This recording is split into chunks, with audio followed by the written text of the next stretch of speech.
Nigerians came out in their dozillions and in their millions to vote their preferred candidates. Did you actually see Lagos leaving APC for LP? I didn't see that coming. I thought, excuse me, I believed he was going to gain an inroad in Lagos, but I didn't anticipate the kind of huge turnout he got, the huge number of votes he got. I didn't see that coming. So what exactly do you think that would have caused all of that? Do you actually see that, okay, probably it's one particular tribe, I don't want to mention name, or it is just because we just want to change that narrative of it is an APC state? I think tribe played a very minor role in the voting pattern in Lagos. The votes cut across tribes. You know, Lagos is a mixed place where you have everybody in the country. Remember, that was our former capital city. Every part of Nigeria is there. We used to say Lagos is a micro Nigeria.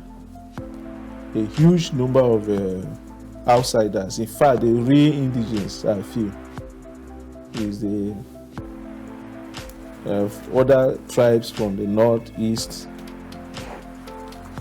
that came to fill up the population in Lagos. So I think tribe played a very insignificant role, especially in the votes we saw in Lagos. Both Yorubas, Hausas, Igbos, Tivs, BBOs, they voted for their choice. And Obi happened to be the most popular choice. And you know, Lagos has a very youthful and upwardly mobile population. So I think those guys also contributed to what we saw, the youthful population that came out to vote.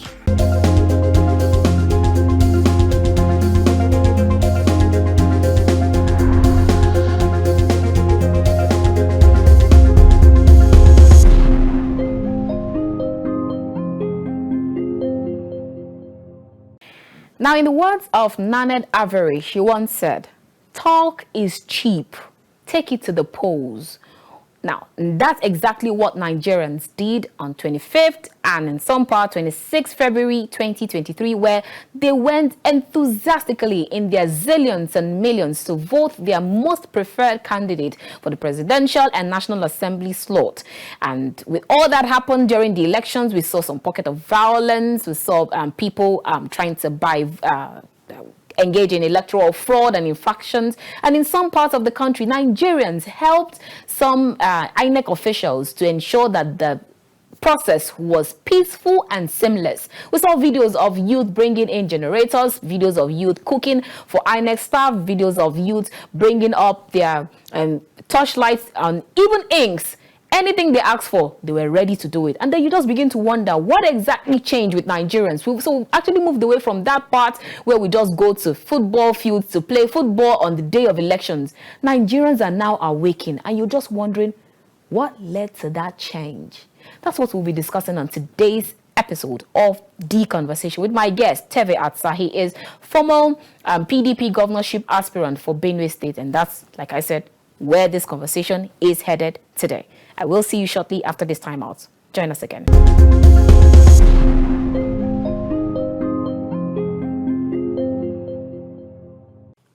Welcome back. If you just joined us, this is The Conversation. We're reaching you from KAFTAN's television studio here in the nation's capital, Abuja. Now, we're talking about, Nigerians have decided already. So we'll have highlights of the elections and all that preceded the election, but the electioneering process and everything that happened even before we got to this. Now, our guest on the show today is Terver Atsar. He is a former PDP governorship aspirant in Benue State. It's good to have you on the show today, sir. You're welcome. Thank you very much. Great. And I think I've not seen you this year. Happy New Year to you. Oh, yeah. I've been away. So I just came into the country some days ago. Did you vote? No. Oh, because you were not around? Yes, I was out of the country. Oh, okay, so with all that happened, I'm sure you must have seen videos, pictures, you must have gotten feedback from family members and all with regards to the elections. What's your read on all that happened? I think generally the mood of the nation is not happy. The people are not happy with all that has happened. Let me start by saying that we are in a very fragile situation now. So everything we say or do must be measured against the safety of the nation, our security, and the peace of the nation.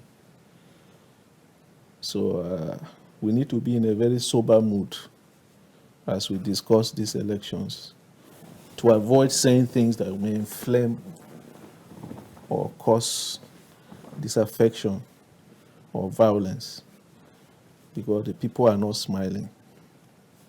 The nation is in a sober mood, almost to the point of mourning, because INEC gave us a very high hope that this election was going to be free and fair.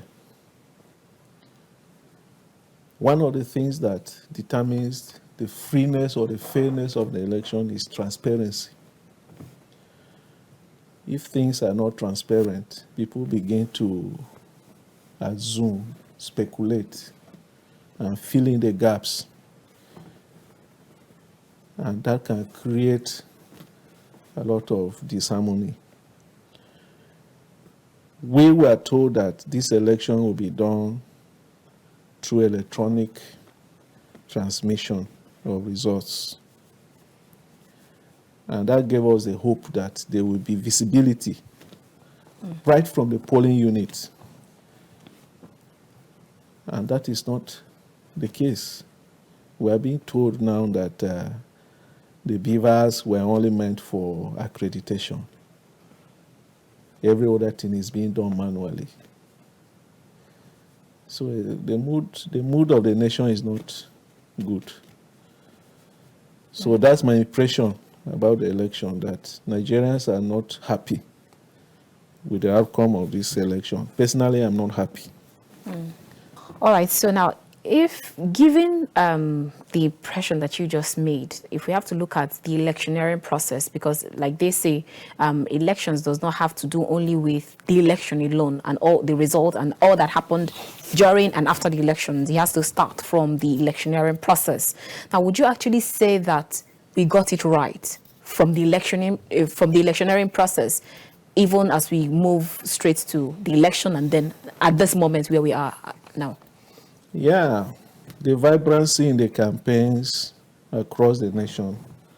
And you know, technology has also given us a privilege where we can communicate easily with people across the whole world. I can sit down here and get in touch with people in China just by the click of a button on my phone.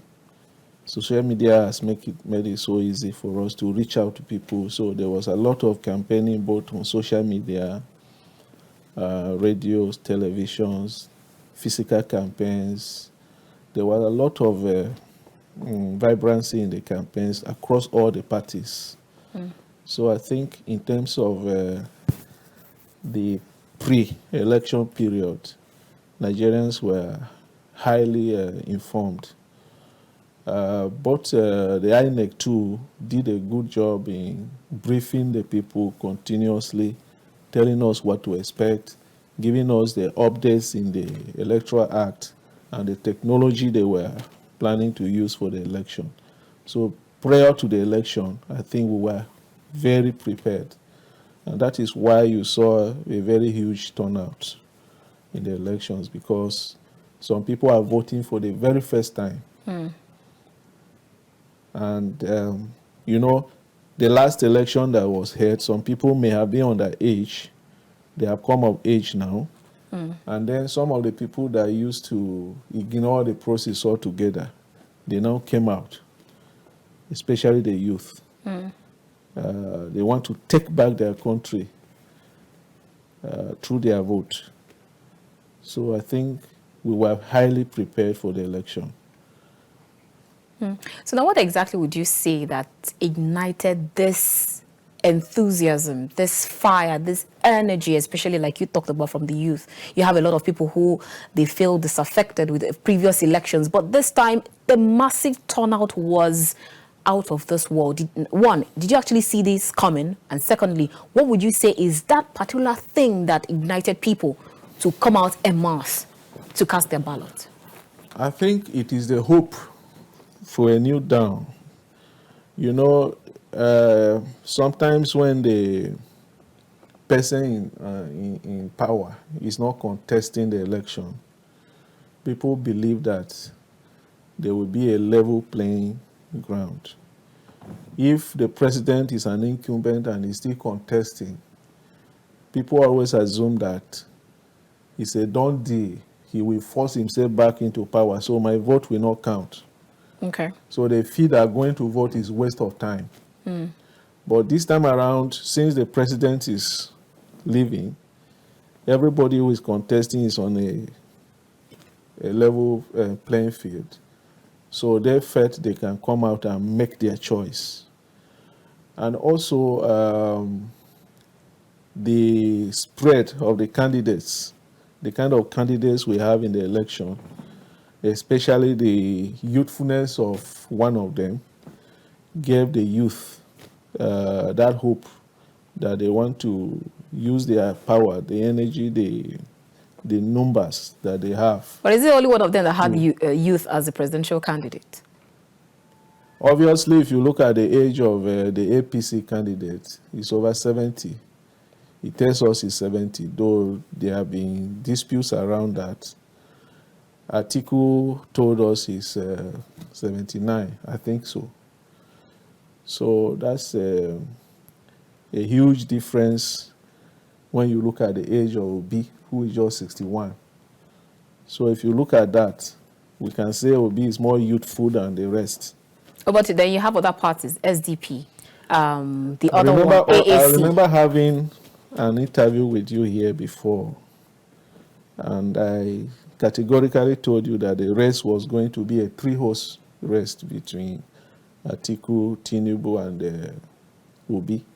And that has not changed. And you saw what happened. Well, some people have expanded it to 4-horse race. Some people expanded it to 5, 6, even though it's between 18 candidates. No, 18 candidates, yes. But who are the forerunners? 3. So we are dealing with 3 people as far as I'm concerned. So Obi happened to be the younger among the 3. I could have, Showore is also above 50. He's a young man, but I didn't reckon with his party. As I told you, there are mushroom parties. So you're still saying that SDP, AAC, they are all mushroom parties. NRM, they're all mushroom parties. You can look at the figures Accord that are bringing up in the results. You will see how mushroom they are. Whereas some, the bigger ones may call 16,000, 120,000 votes. They will call 5,000 or even 6 or 1,000 votes. Let me ask you. Sometimes 0. Is it actually their fault? It's not their fault. Does the blame come from them or from Nigerians? When you build a structure, it's not their fault. Okay, let me give you this example. If we are going to travel from here to Lagos, I can decide to fly because I can afford it. Someone can now decide to drive by using a vehicle. And the person who is also riding on a bicycle, they are also all heading for Lagos. Who will arrive first? The one on flight. So is it the fault of the man on flight that the man on bicycle couldn't catch up with him? So people just wake up and say that I want to build a party without a structure. So I have no apology for calling them mushroom parties. Basically, I believe we should have 1 or 2 parties, at most 3. Yeah? There's no point having 18 parties when the rest cannot even win House of Assembly in their own local governments. So I'm analyzing all the elections, looking at 3 people in my own mind. I'm only seeing 3 of them. They are the visible ones. Okay. Now, you say you're analyzing these people, looking at just 3 parties, and that's what you're saying as at today. Yeah. I recall the last time we had this same conversation, you were looking at just 2 parties where you said the other party is they're just social media. There are no votes coming from social media. They're just the social media shouts and trends. Major players, I'm discounting the rest. So I'm looking at those 3 major players. Why are you discounting the rest? Because even when you go to the US, their own cases, you hardly even find 3 parties playing at the top. You're always having 2. But you have many other parties in the system. They are mushroom parties. Are you saying ADC, NRM, They are SDP mushroom are all parties. NMPP? They are all mushroom parties. As far as we are now, we have 3 major contenders. Even the 3rd contender is shaky. Let me explain why. The Obi movement is more like a rebel movement. So Obi is a creation of PDP and APC. They created him unknowingly. Interesting. So, having created this scenario, Obi is riding on that sentiment. And then the youth who feel that they have always been sidelined, are seeing him as a young man who is also speaking their language. That's how the obedient movement is growing. But it doesn't have that full structure that constitutes winning election goes beyond a mass movement. That's what you said in the last time we had this conversation. And according to the Minister of Aviation, Hadi Sirika, he says, I think it is wrong to say that there are no ballot boxes on Twitter. There are indeed huge ones for that matter. If there isn't any, Obi won't come this far. Social media is the greatest influencer of opinions after good works. Good works plus social media means victory. A lot of people call that party social media, Twitter. Now, do you agree that never underestimate the small moves you make on social media, because it will definitely look like the 1 drops you have that makes the mighty ocean? Well, I think I remember what I said clearly that time. I did not write off Obi completely. I told you there are 2 big shots who had structures, while Obi had no structures, as at when I was analyzing the 3 parties then. And what I told you was that Obi was speaking the language of the youth. He's giving us statistics. He's resonating with our aspirations. And I also said I would have loved a new blood. So what I said then was that the structures were not visible. Okay? As at then. Between that time and now, a lot of things have changed. So I'm not changing on what I said then, but the good thing about life is it keeps changing. Realities keep changing. So looking at what he has done, looking at what he has achieved, even without a structure, it has changed the narrative that you can actually make an inroad. We're in a new age. We're in a new age now. Technology has given us so many opportunities. Like all those people you are saying, TikTok, Twitter, they are human beings. Anybody you see on social media is a live human beings. These things don't operate themselves. It's a finger somewhere pressing on the phone. So if that finger decides to go out and press on the ballot paper, it becomes a vote. So it means, and that is exactly what happened. So it means that really never underestimate what happens in the social media space. Obviously. All right. Obviously. All right, now let's talk about the Southeast. Before the elections, there were you had a lot of people who predicted violence and electoral and infractions that would definitely come out from the Southeast. And then a lot of people said that you have so much killings and disruptions. But to their utmost surprise, and then we saw how their bubbles were burst, and then we saw that there were no killings as such, especially from people who thought that it would come from either ESN or IPOB or the unknown gunmen. But what you find in most videos that circulated around is just the electoral infractions and the fraud and the pockets of violence that you find around there. Did you actually see that coming? Well, some things cannot be predicted because we're all human. And we are not God. Only God knows the future. Those who were anticipating violence had their reasons based on what they were observing in the Southeast. But I feel that the Southeast saw an opportunity to put their own in power. So wisdom had the better of them, and they decided to go out and vote instead of disrupting the elections because they saw the chances of Obi clinching the ticket. So with those chances in mind, they felt the best thing to do was to go and vote than to disrupt the elections. So I think it's a reasonable outcome. It's what everybody will expect. Now, see that even if they had that kind of mentality, how come you now have some other persons who had to engage in electoral violence? Does it actually mean we saw videos of security officials collecting money? We saw videos of INEC officials, the ad hoc staff engaging in one electoral fraud or the other. Does it actually mean that what affects some parts of Nigerians don't affect the other parts of Nigerians? Nigeria is a very diverse society. And even in a one family household, you don't behave the same. You can be siblings, even twins behave differently. So places where we had violence, it could be desperation from the politicians. Sometimes they know their strongholds.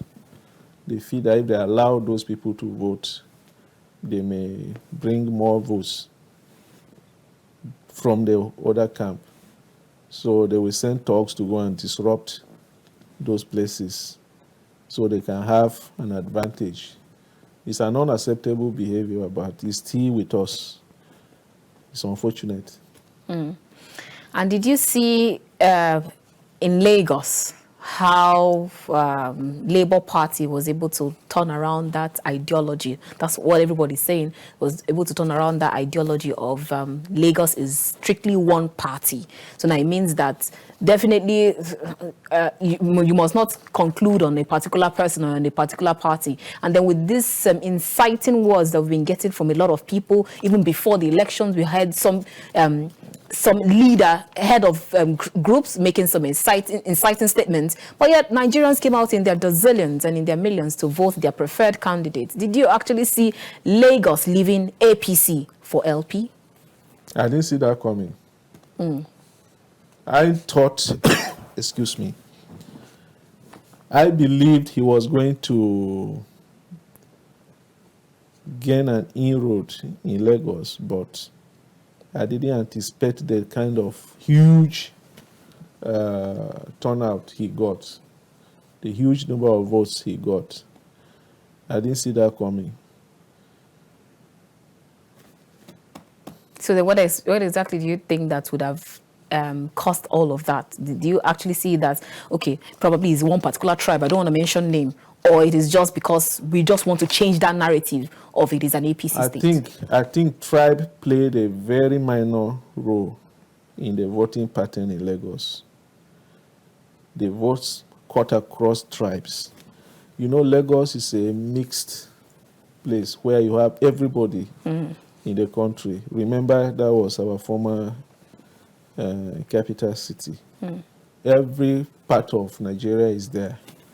We used to say Lagos is a micro Nigeria.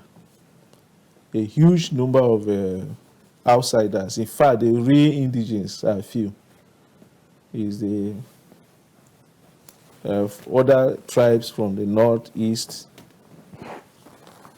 that came to fill up the population in Lagos. So I think tribe played a very insignificant role especially in the votes we saw in Lagos. Both Yorubas, Hausas, Igbos, Thieves, BBOs, they voted for their choice. And Obi happened to be the most popular choice. And you know, Lagos has a very youthful and upwardly mobile population. So I think those guys also contributed to what we saw, the youthful population that came out to vote. All right, so from Lagos, let's move to Benue State. Now, you have a lot of people, Nigerians said, before now, we never knew that a lot of politicians will be served breakfast, regardless of your face. Some people would even say that, I like your face, but I don't like the party you belong to. So because of that, I just want to vote you out. That's what some electorate actually did in this election. Now, we saw how with the G5 and then we saw that in the election, the governor of Benue State lost. You also have the governor of Abia State lost. You also have the governor of Enugu State lost. Did you actually see that coming, especially in their own states? They going for the senatorial seat, and then they also lost, despite the G5 push and moves. Yeah, the G5 ab initio were bound to fail because you don't fight a system from the inside. If you want to go out of the party, you can decamp and move out completely. Say, I'm now in Labour Party, and take the consequences of what that means. But you stay in the PDP, you said you are not decamping, but yet you are fighting with all your energy to destroy that party. So it was bound to backfire. Does it have anything to do with their loss? Of course. How so? Okay, let me pick Benue State as an example. Our governor is contesting on the platform of PDP, but he told us to vote Labour Party. Okay, so if they vote Labour Party, will PDP win? Do you understand my question? You are contesting in PDP, but you are asking senatorial us to vote. seats. No. You see, people are not machines. Human beings are not machines. You can't twist people like that. If your body language is now saying Labour, and you mentioned Labour, it means that you have discredited PDP. So people are bound to go and vote Labour because that is the body language of the governor. So you switched people from PDP to Labour Party, so they will vote Labour Party across board. Are you saying that he actually shot himself in the leg? Obviously. That's what I'm saying. What did Atiku do? He only won an election, a primaries. He only won a primary. That is his offense. A primaries that was contested openly, in an open field. The votes were counted transparently, and they counted transparently, and the man won. So as a party man, some of us suffered when we contested. We were denied the ticket. Did we fight? Did we say the party must come down? We didn't do that because we are respecting the authority, party supremacy. That's what we did. We kept quiet. We cooperated with him. We supported the candidate that was thrown up. So at the higher level, you now decide to do the complete opposite. It means you are saying we are stupid, we are fools. It doesn't make sense. Oh, wow. And then you have some other persons who will say, even for some other, like the Senator Abamoro, some of them, they actually just narrowly escaped not being voted in. Do you agree? Yeah, Benue has two sections. The Idoma side and the Thief side. And if you look at, since 1999, they had only one senator. until David Mark retired from politics and now handed over to Abba Moro.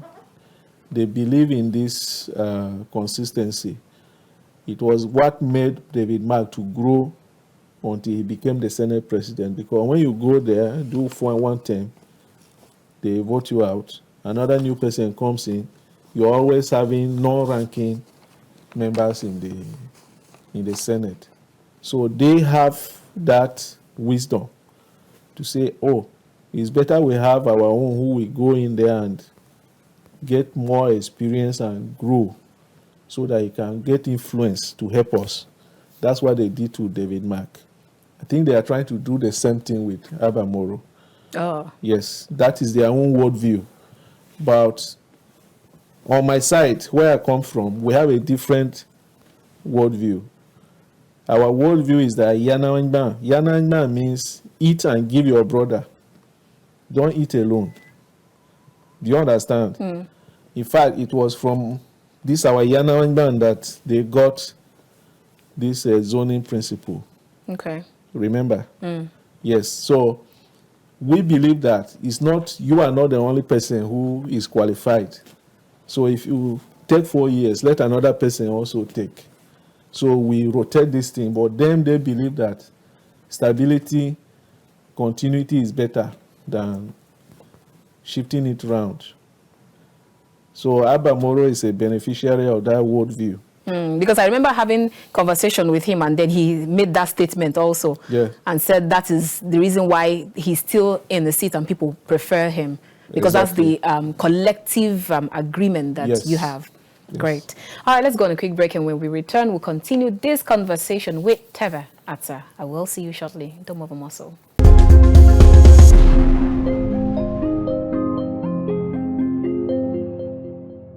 Showing your paper after voting is a violation of the Electoral Act. Remember, we're doing secret ballot. So your vote is private to you. And for a person like him, showing that is intimidation. You are intimidating the other voters. When you tell them, oh, I voted APC, and you are showing the rest who are there, you are intimidating them.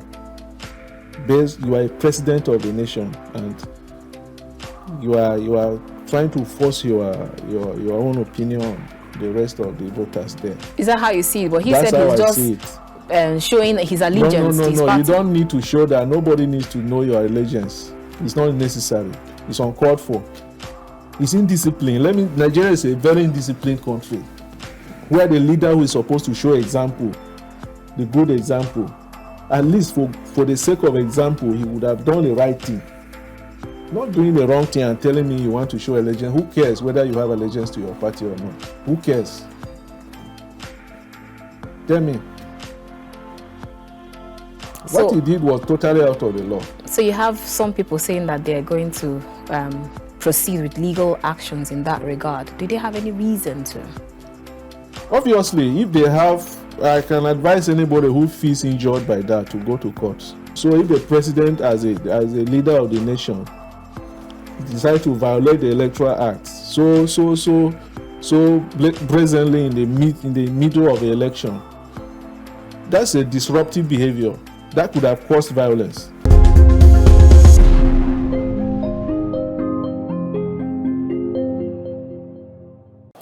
If you just joined us, this is The Conversation. We're reaching you from KAFTAN's television studio here in the nation's capital, Abuja. If you just joined us, you've actually missed out on a whole lot. But then we're taking highlights from the just concluded elections, 2023 presidential and National Assembly elections, with our guest on the show today. He is Terver Atsar. He is a former PDP governorship candidate in Benue State. All right, before we went on that break, we've actually touched on some things about voter turnout. We've talked about security. We've talked about Benue State, and then why people decided to give some people breakfast and then decided to give some other persons brunch or something like that. All right, let's talk about what happened during the elections. You also said something about PDP presidential candidate. We'll definitely come back to that.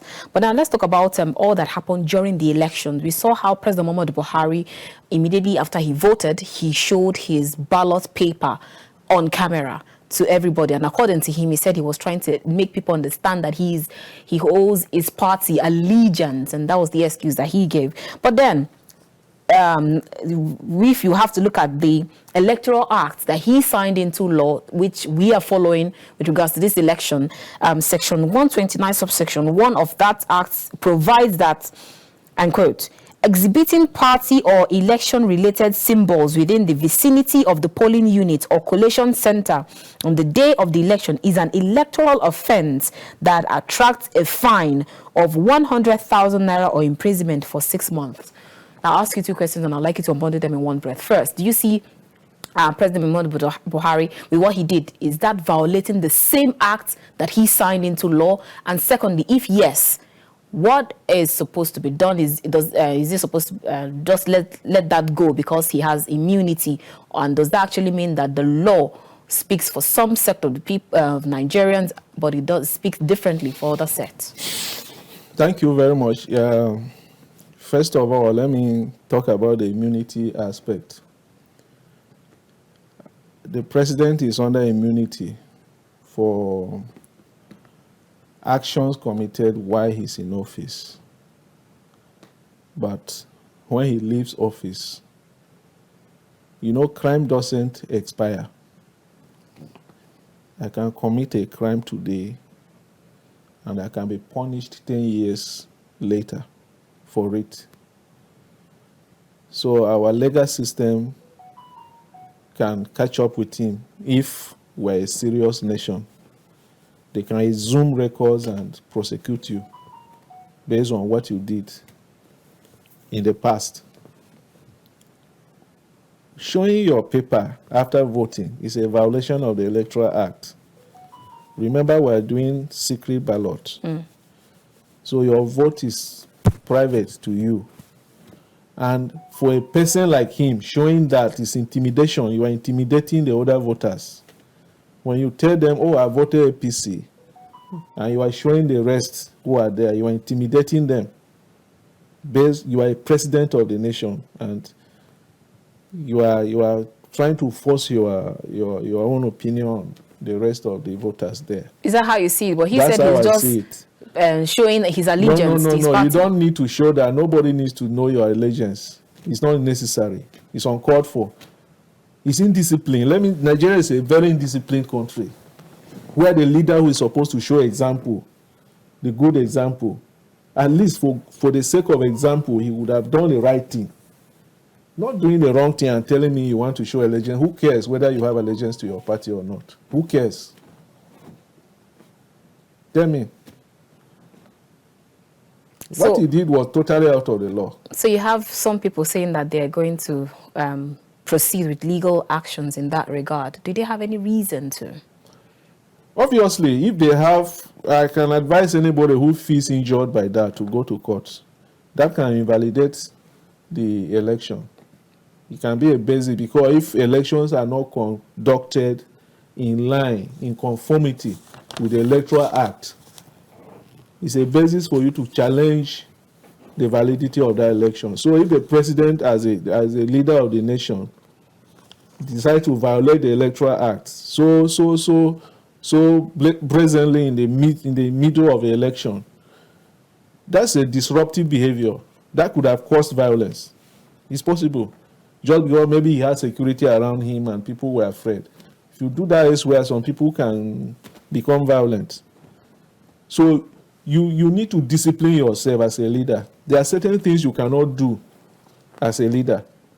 Privately, you may go and do them in your bedroom, but in the public, you need to show example, which is what he didn't do. So when I saw that, I said, no, it's wrong. Now, some people say that since we're following a particular law, the Electoral Act, and then that happens, it means that that vote shouldn't have been counted. Do you agree? Obviously, but there are guidelines, details of that law, which I may not quote here, because I don't know, I'm not a lawyer. But I know that what he did violated the law. The punishment for that, I don't know how it is written in the books anyway. So I wouldn't say more than that. But what I know is that that act violated the Electoral Act. But the details of the punishment ascribed by the law, It's not in my head now, so I wouldn't say what I don't know. Well, that's what we just saw in that section 126 that says 100,000 naira fine or 6 months imprisonment. But the man is under immunity, so you have to wait before he leaves. When he leaves the presidency, then you can imprison him. Not now. Now, with all that happened during the elections, let's go back to the elections. We saw how the massive turnout, how people were so happy and eager to help INEC staff, to help ensure that the election was peaceful and it went very well. In some parts, you see how people, it just shows that it's not longer business as usual. In some parts, you see how people would leave their businesses, go straight to the polling unit, unlike before when you have so many people, they just feel disaffected and they'll just be playing football, and then they say, after all, I'll vote, with that excuse of our vote will not count. But people were so interested. In some parts, you see some people cooking for the INEC staff. In other parts, you see some people, when the INEC staff complained about ink, some people decided to bring ink for them. And then in other parts, you see where they complained about no light. Some people brought their touch light phones, brought their own light. And in fact, I even saw a particular youth that went to carry his generator set to produce electricity. Now, what exactly do you think that would have actually made Nigerians, first, did you envisage all of that Nigerians would at some point be so interested in an election to that extent? Yeah, I said it at the beginning that we saw an opportunity to decide our fate this time around. So people actually came out to exercise that opportunity that they have. But I'm so disappointed in what INEC did. We took 4 years to plan this election. It's not an emergency, okay? You don't wake up and start telling me logistics problems that you can't deliver materials on. Why should voting proceed till evening that you will need torchlights?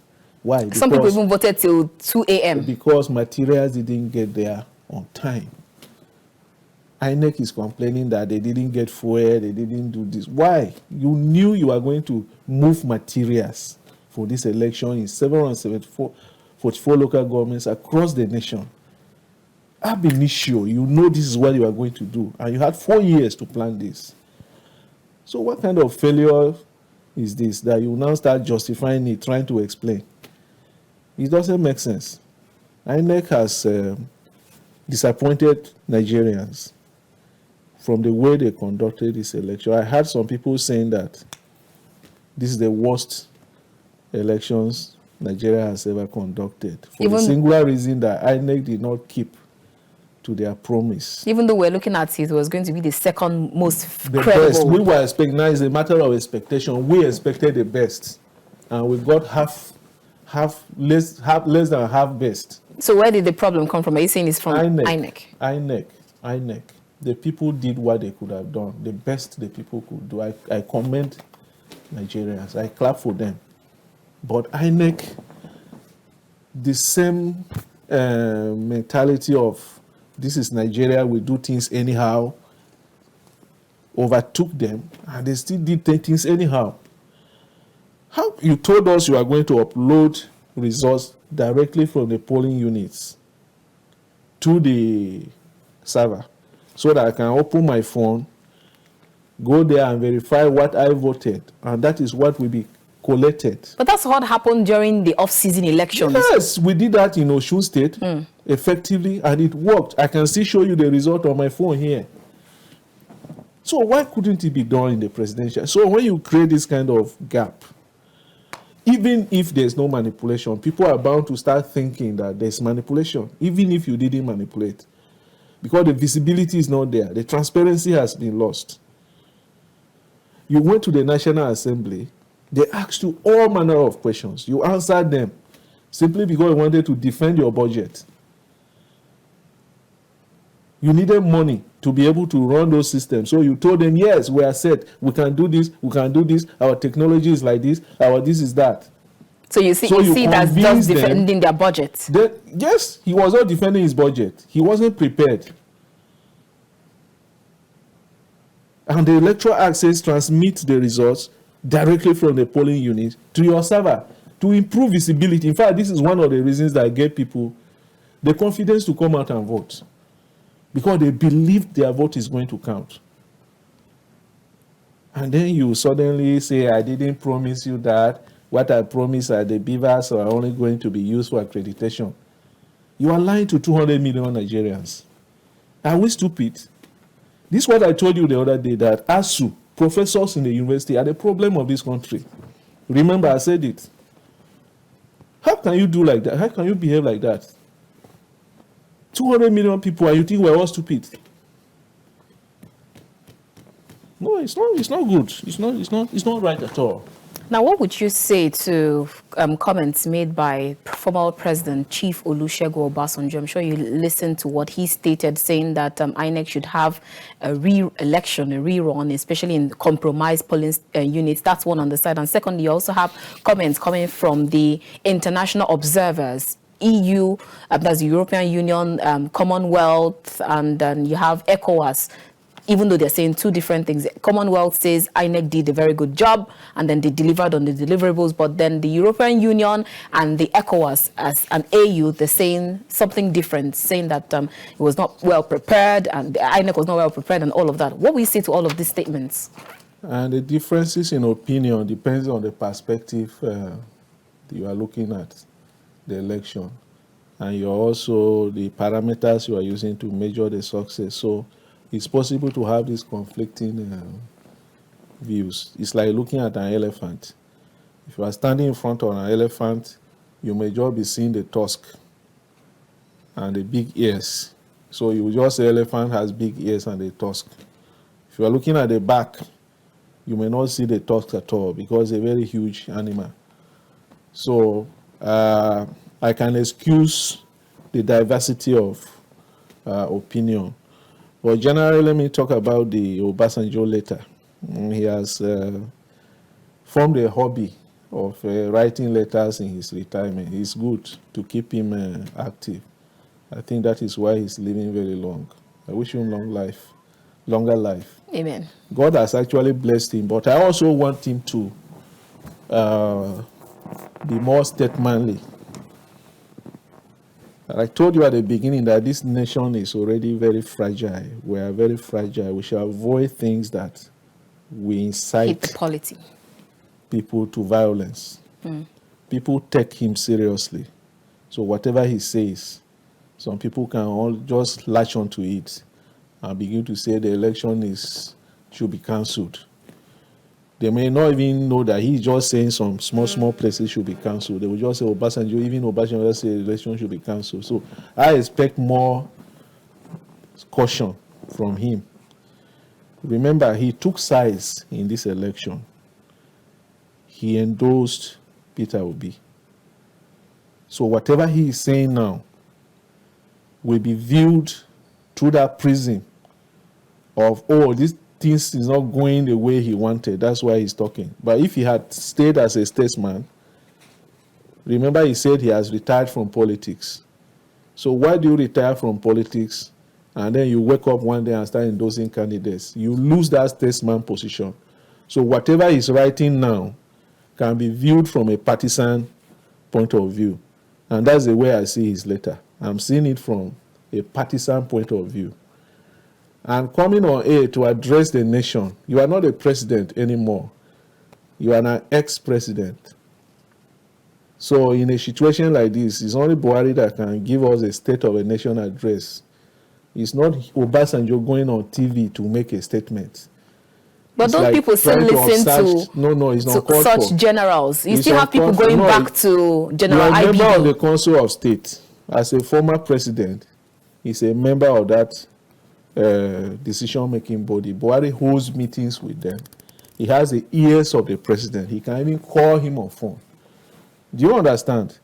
So if he's operating from that background, he could have done that privately with Buhari.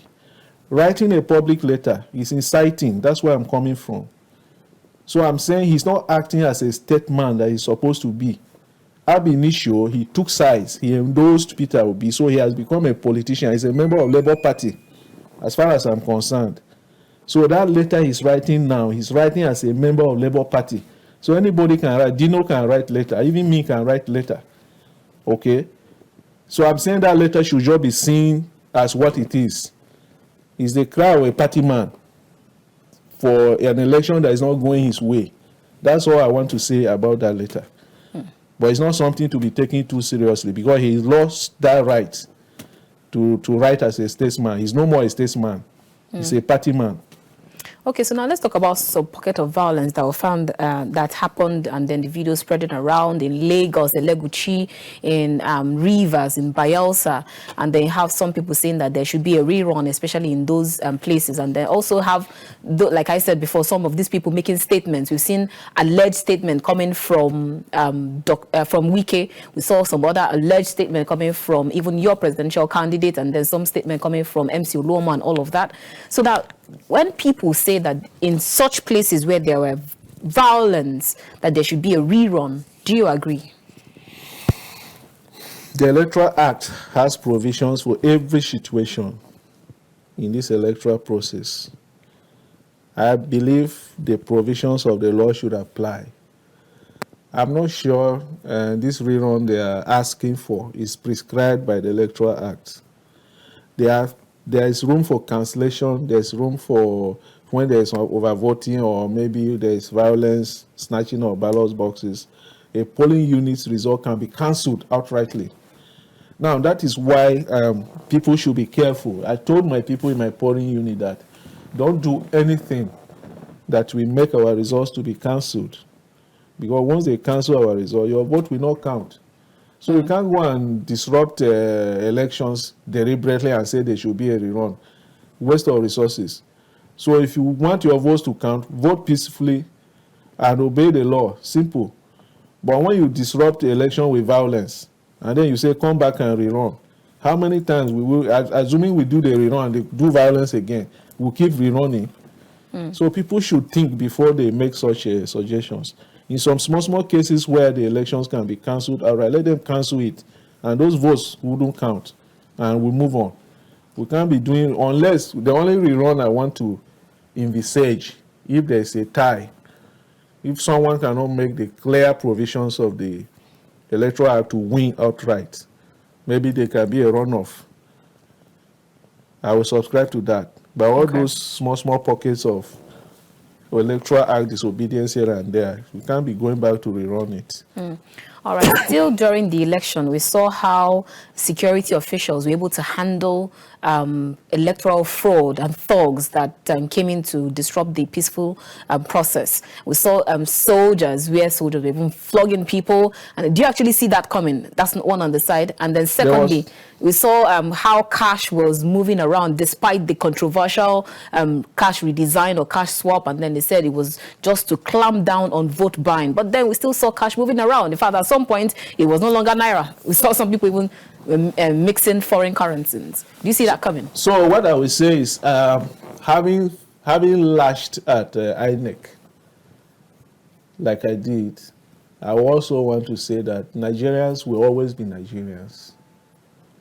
And sometimes we need an iron hand to deal with some Nigerians that just make up their mind they will be the disruptive force in our system. Those people who were flogged, if it was for genuine reasons, if they actually violated and the army flogged them, then I tumble for the army. My personal view is that offenses like snatching of ballot boxes, if you snatch, they can shoot you. They should shoot you. It's an act of treason. You know what? We install power through the ballot box. We vote for our president. But have you also forgotten that there are human rights? Hold on. If we are trying to install the president and you are a non-state actor, you are coming to stop that process, it's an act of treason. It's an aggression against the rest of the voters. It's an act that endangers the safety and the lives of those people who are in queue. So the army has the duty, or the security forces that are there have the right to protect the remaining voters who are law-abiding. So anybody who comes to disrupt, normally they come armed. They come with arms, cutlasses, even AK-47. So such people can be shot And there will be reason for that. They will be justified. The law will protect the law enforcement agents from to do that. But if anybody feels they were killed unjustly, they can go to court and challenge it. The same court will tell you that where your right stops, that's where another person's right starts. Exactly. So remember human rights. Bottom line is that don't go and disrupt the election. You may die for nothing. Don't go and try to snatch ballot box or do anything that will disrupt the election. If you do that, the law will catch up with you. But if it means the law is shooting you down, fine. And whoever feels aggrieved should go to court. I don't accept anybody going to disrupt any election at all. So whoever does that should bear the consequences. And if the consequence is death, so be it. All right, so we still address the issue of cash moving around during the Cash election, moving around. despite the cashless society. Our politicians are too desperate. I don't know why I don't have that desperate mind. I don't feel that power is something I must get by all costs. But some people just believe that if I'm not in power, then I'm not. So you see, because we have created an industry out of political power, people feel this is a way of making money, and just a lifeline. That shouldn't be. If you are going into this thing to serve the people, why are you desperate? Do you serve people by force? If you say you want to serve me and I said no, must you serve me by force? So if I say I want to serve, like when I did my campaigns and the people said, the party said no, we are not giving you ticket, I go back to where I'm coming from. It's as simple as that. But why are people desperate? Why are they so desperate? Because they have no business ideas. They can go and run and make their life and make money. Must you make money from politics? Must politics be your lifeline? When I went in there, frankly, I was just looking for an opportunity to help. And when they say, sorry, you can't help us, I go back to where I'm coming from. It's as simple as that. Even if I have 1 billion, like Peter Obi said, I'm not giving shishi. I won't give shishi. Why do you have to buy yourself to power? So are we ever going to leave that mentality as Nigerians, that if Nigerians don't want you, walk away? I think that's the opportunity that INEC has missed. If they had given us a free and fair election now, that could have been a foundation for future, because we can always repeat what we did and get better results. But from what they have done now, the confidence has been eroded again. So do you see that affecting 2027, I see that 2021? because it has become like business as usual. You see, when I promise you and I fail, that's why as a person I hardly make promises, unless I'm too very sure I'm going to fulfill them. But if I know I can't do it, I just tell you, sorry, I can't do it. When you make promises and you fail, you lose trust. And they gave us high hopes and then let us down. Now, this is the problem. Now, I'd like you to actually speak to the conscience of Nigerians, especially we saw how there were alleged videos of where some hoodlums were chasing people in Lagos, especially in Lagos Island, saying that if you vote if a particular political party, then you have to leave Lagos because you didn't vote the party in Lagos. So I need you to speak to people's conscience, and let us understand that there's no point of inciting tribal or religious war when there's nothing as such around it. All those talks you saw were sponsored by politicians. People gave them money, and you see, that's why I keep hammering back on Obasanjo. If I had time, I would give you a rundown of how we are reaping what Obasanjo sowed over the years. Foundation is very important. When you lay a foundation, that is what will hold the building. So whatever superstructure you are seeing is the foundation that's holding it. We had a good opportunity to have a new democracy in 1999. But when Obasanjo came in, he started this godfatherism of a thing. He laid that foundation. In fact, before you become a local government chairman in your state, Obasanjo or his wife must endorse from Abuja. And that became a culture. So these godfathers now feel that they are the power brokers. They must decide who wins and who loses. It is these godfathers that will have talks and be feeding them, giving them money, giving them arms to go and threaten people and make sure only their will is done. So I think it's going to take time gradually. That's why I say we lost an opportunity in this election.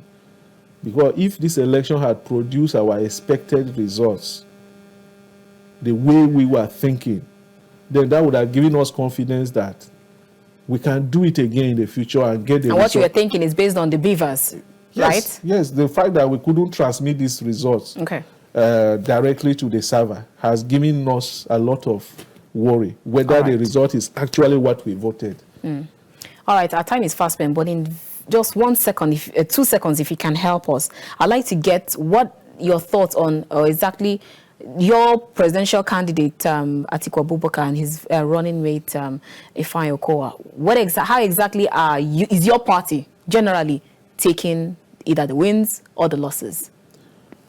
Fortunately, we have a leader in Atiku Abubakar who has contested election many times and lost. He never said heavens must fall. What he does is that if he sees there is a violation, he goes to court. And whatever the court says, he accepts it. He has never incited violence in his political career. There's not going to be an exception this time. If he wins, we will celebrate. If he loses, that is the will of God. We go and sit down and plan for the future. So what future is 2027? Is that the future? If he's still alive and he decides to contest, why not? All right. Thank you so much. Paul Biya of Cameroon is 90-something. Although I'm not saying that's just by the side. It's on a lighter mood. I'm sure he will not contest again. All right. He is more disciplined than that. Thank you so much for your time with us, Terver Atsar. It's been a wonderful time. It's always a pleasure having these discussions with you. Thank you very much.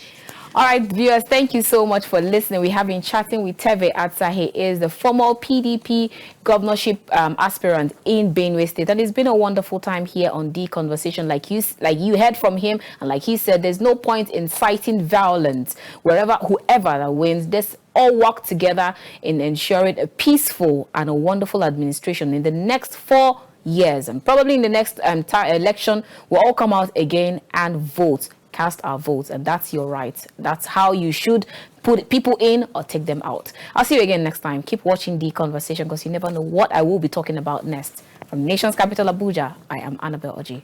God bless Nigeria.